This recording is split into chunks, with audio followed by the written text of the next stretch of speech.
Welcome everybody, KD here, and this is another stream update. Today this is from stream 22.3. It's the latest part, I think part 9 of Combat Simulation 1 versus 1. I did this today. It is without commentary, but I will put the stream in the description if you want to see something in detail I did. But maybe in this stream it's not that interesting. I don't know. Anyway, I found out in the testing in part 8, I think, that I did a couple of stuff wrong here. I didn't do enemy 1. I adjusted for enemy strength or the enemy attributes instead of enemy 1 attributes, and here we have to set enemy 1 attribute because we want to set enemy 1 attribute, we want to set 1 time, and that's at the beginning of the battle. And then the other the neutral enemy attributes that are in the combat blueprint here, we want to have them flexible. So that's why I did here in the combat blueprint a separate event where we set enemy 1 to the neutral enemy attributes, everything. And this here is very dynamic, so if we have 2 or 3 enemies, then maybe one time enemy 1 attacks and then after that enemy 3 attacks, and so we want to change this every time another enemy attacks, so we can keep the same the same events going without having to think about doing separate events for every enemy type. That's the idea behind this, and that's what I changed here for every attribute. I also changed the stage and the difficulty multiplayer to stage and difficulty corrections. What that means is with the multiplayer, I just had too much variation. If you think the stage correction is 100 and the basic value is a random number between 1 and 5, then we have a possibility that we get a random number between 100 and 500, and that, so I mean a difference of 400, and that was just too much. I did it a little bit different. So the first number is just stage correction plus difficulty correction, plus our correction we have from the enemy type. That's this one here, plus 1, because that's the minimal attribute we have, possible we have. And so when we are at the beginning in stage 1 with difficulty 1, so I changed it, it's 100 because I was testing it, but normal difficulty will be 0, and stage for the beginning will also be 0, so there's nothing added there. But when we are getting further, then we have maybe plus 1, plus 2, plus 3, plus 100, plus 1000, I'm not sure yet, but that's kind of what I did here. For the second number, I did it a little bit different, so we have a little bit a higher random chance. Otherwise, it would always be 4. If I just took the same number, it would always be 4.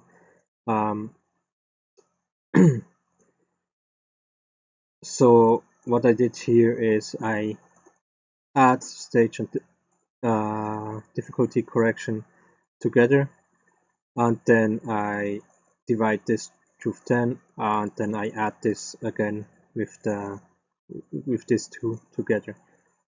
That means when we have if we have stage correction of 10, difficulty correction of 10, then it's 20, and that means we have plus 2. And if we have both 100, then it would be plus 20. So with that we have a little bit of variation. I'm not sure if this here, this divider here. If it's too much or too less, I'm not sure yet. We have to test this later on. But for now, it's like this. So the idea is as higher the number, as higher we get into the game, as further we get, the monsters get of course stronger, but also the variation between the attributes a monster can have is higher. I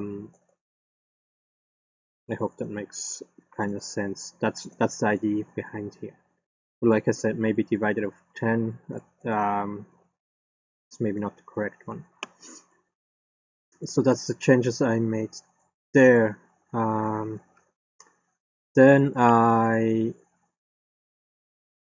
there is the second thing that I started to do.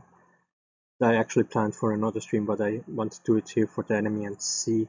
That's now we have defined kind of the attribute level and how it will be, how it works with having stronger enemies. Now the problem is that the abilities, the attacks, and so on, they also need a level, because when the player and the enemy has the same attributes, the problem will be that they neutralize each other. That's kind of the idea behind the combat system, and that means that the ability won't do different damage if they neutralize each other. It will always do the same amount of damage. And if we have now an ability that on level 1 does 10 damage, and we fight against, we are level 100, our attribute numbers for the player is level 100 and our enemy is level 100, so all the attributes neutralize each other, then we still do 10 damage. The problem is now the enemy has maybe, I don't know, 1000 HP, and then the fight just drags on forever.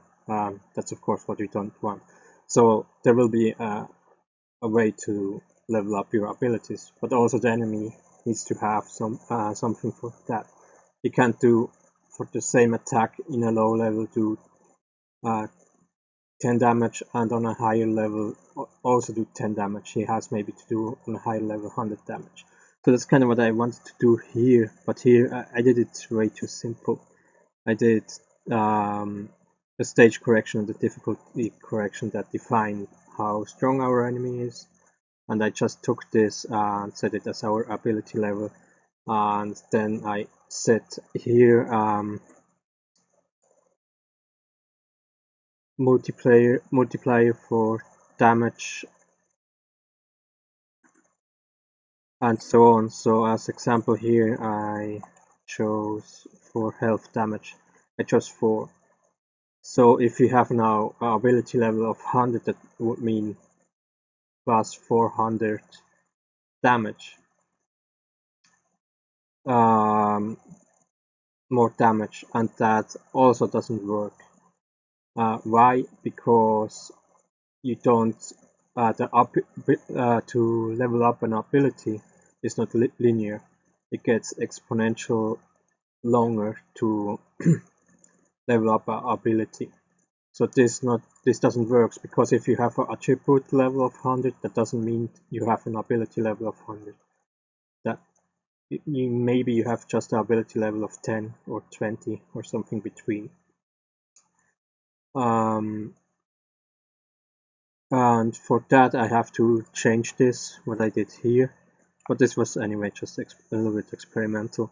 And instead of setting up the ability level, I have to give every attack, even the monsters one, experience points, and then I have a formula. I didn't put it in the game yet, but a formula that makes the leveling up an ability exponential higher with every level you have. So instead of ability levels, I will give them experience points as example for every higher, for one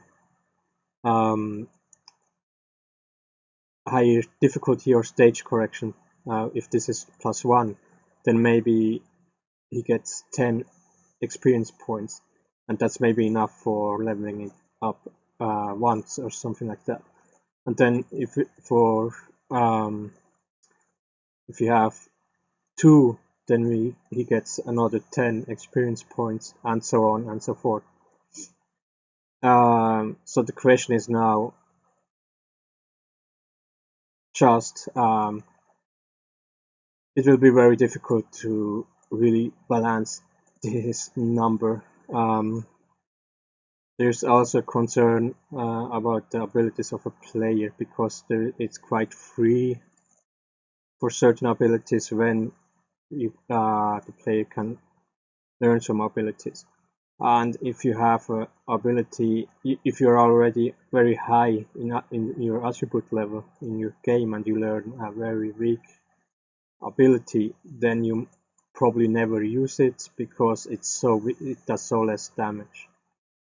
That's a little bit the concern. And then the balancing, of course, absolutely, the enemy is a big concern. But this is a lot of blah blah, and you probably didn't understand half of it because it's already very deep in the progression dynamic mechanic and the combat mechanic. But still, I want to do this update. Like I will do from now on for probably most of the streams. I do a short update what happened in the stream. Like I said, if you want to see how I did this stuff, then I will link the stream down below in the description. And with that, thank you for watching. Please tune in for another stream or for another update.